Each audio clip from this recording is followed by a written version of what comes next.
به نام خرد و درود به همه دوستان عزیز. قسمی که میدانیم الله اسلام یا الله محمد به عنوان خالق جهان در اسلام برای بشریت تعریف شده. حالا ما وظایف این خدا را در قبال پیامبرش جدا جدا تشریح خواهیم کرد. در این کلیپ میپردازیم به خدمت جنسی الله برای پیامبرش تا به این نتیجه برسیم که آیا خدا نیاز دارد زن پیش کند برای فردی را که به عنوان پیامبر فرستاده؟ آیا خدا نیاز دارد خدمت به آلت تناسلی پیامبر خود کند؟ آیا چنین خدای موجه و منطقی است؟ آیا ما می توانیم چنین خدایی را خالق جهان پنداریم و عبادت کنیم؟ تمام مطالبی را که در کلیپ گنجاندم همه مطالب بررسی شده و همه مطالب از معتبرترین کتاب‌ها و روایات و آیات قرآن برای شما دوستان عرضه شده است. هر روایتی که به نظر شما صحیح الاسناد نیست می توانید در کامنت بنویسید تا من سند آن روایت را، سند صحت بودن آن روایت را برای خودتان از کتاب مسلمانان نشر کنم. در این کلیپ من از 3 منبع استفاده کردم: قرآن، صحیح بخاری و صحیح مسلم.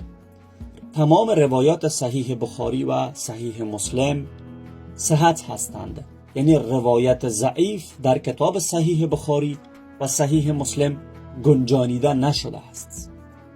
شروع میکنیم از اعتیاد شدید محمد به سکس و رابطه جنسی. صحیح بخاری حدیث شماره 268. پیامبر در برخی از اوقات از روز و شب بر زنان خیش گردش میکرد و آنها 11 زن بودند. قتاده میگوید انس را گفتم آیا طاقت آنقدر سکس یعنی جماع را داشت؟ انس گفت برای آن حضرت نیروی 30 مرد داده شده است. یعنی پیامبر اسلام در ظرف 1 شبانه روز با 11 زن و کنیز خود رابطه جنسی انجام میداد. کنیز یعنی برده جنسی، اما مسلمانان کوشش میکنن به شکل کتمانش کنن، از برده جنسی به کنیز تبدیلش کنن و کنیز ترجمه کنن تا دیگران متوجه نشوند. برده جنسی بگوییم خوبتر هست.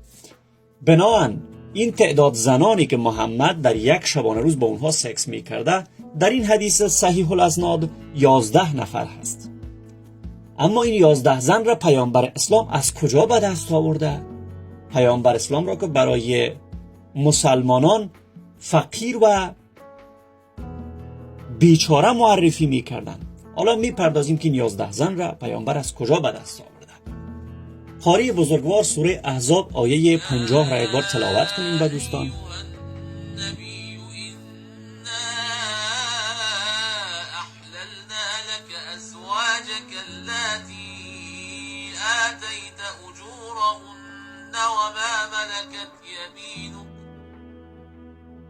وما ملكت يمينك مما أفاء الله عليك وبنات عمك وبنات عماتك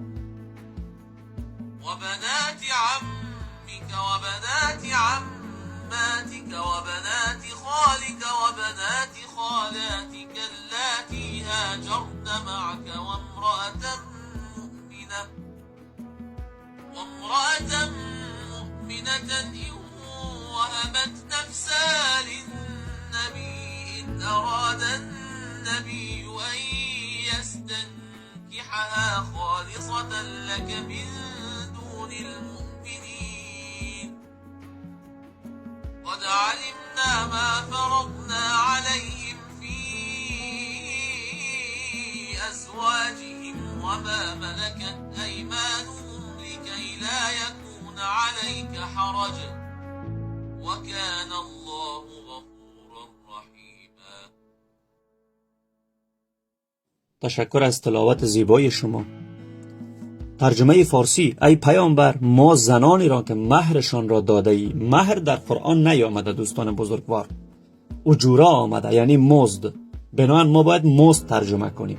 ما زنانی را که مزدشان را داده ای و آنان را که به عنوان غنایم جنگی خدا به تو ارزانی داشته است. عزیزان، غنایم جنگی تنها باید مال باشن، نه انسانها. اما در قرآن الله مسلمانان زن را هم در جمع اموال قرار داده. بنابر این که شما جنگ میکنین، کسی را میکشید، زنش را مثل مالش میتوانید به غنیمت ببرید. و الله به پیامبر خود برده جنسی غنیمت میداده، زنان دیگران را به پیامبر خودش میداده. و تو مالک شده ای در ادامه آیت گفت، یعنی زنی را که من برات دادم، شوهرش را کشتی، برادر و پدرش را کشتی، تو مالکش شدی. زن را اینها چی میکردن؟ چپاول میکردن. و دختر عموها یعنی دختر کاکاها و دختر عمها و دختر داییها و دختر خاله های تو را که با تو اجرت کردن، اینها را همه به محمد حلال میکنه و الله داره زن پیش میکنه. بر تو حلال کردیم و نیز زن مؤمنی را که خود را به پیامبر بخشیده باشد. ببینید دوستان عزیز، خود را به پیامبر بخشیده باشد، رایگان، حتی برش مزدم نتی. حالا میبینیم در صحیح بخاری در این مورد عایشه شکایتی کرده بود، با محمد گفته بود الله تو برای رسیدگی کردن به خواسته های جنسی بسیار تلاش میکنه. چرا خدا با امورات جنسی تو کارزار میکنه برای تو تا برای تو زنها را بده؟ یعنی عایشه تا شک میکنه که چرا این الله با محمد خدمت جنسی میکنه، همسر پیامبر اسلام. و این مطلب در صحیح بخاری آمده، روایت شماره 5113 هم. از هشام از پدرش روایت است که گفت خوله بنت حکیم از جمله زنانی بود که نفس خیش را به پیامبر بخشیده بود. نفس بدن است، آلت تناسلی خود را رایگان به پیامبر میبخشه.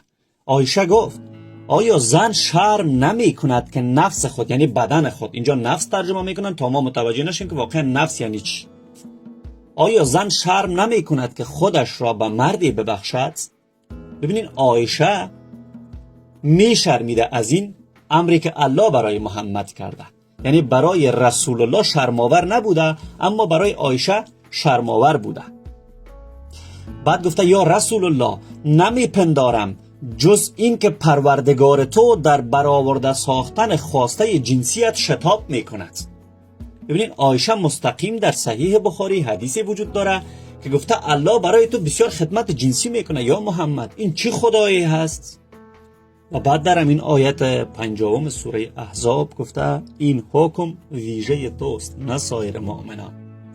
یعنی این خدمات جنسی را الله صرف برای محمد داده، نه برای دیگر مؤمنان. خب ما چیزی داریم به نام سنت رسول الله. سنت رسول الله برای رسول الله است یا برای دیگران؟ در قرآن میگه لقد کان فی رسول الله اسوة حسنه، سوره احزاب آیه 21. ما رسول الله را به عنوان نمونه برخورد و رفتار برای شما معرفی کردیم.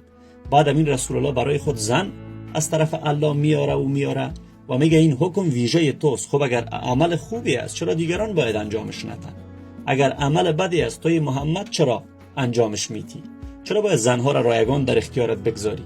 خب در دین شما که زن خرید و فروش میشه، زن وقتی برایش اجوره میتین یعنی مزد سکس را برایش میتین، اما زنهایی بودن که از محمد مزد سکس هم نمیگرفتن.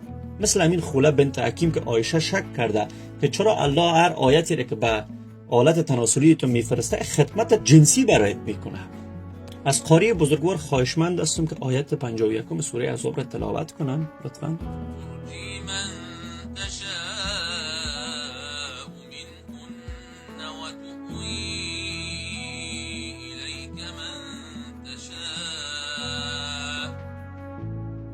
ابتغيت ممن عزلت فلا جناح عليك ذلك أدنى أن تقر أعينهن ولا يحزن ويرضين بما آتيتهن كلهن والله يعلم ما في قلوبكم وكان الله عليما حليما.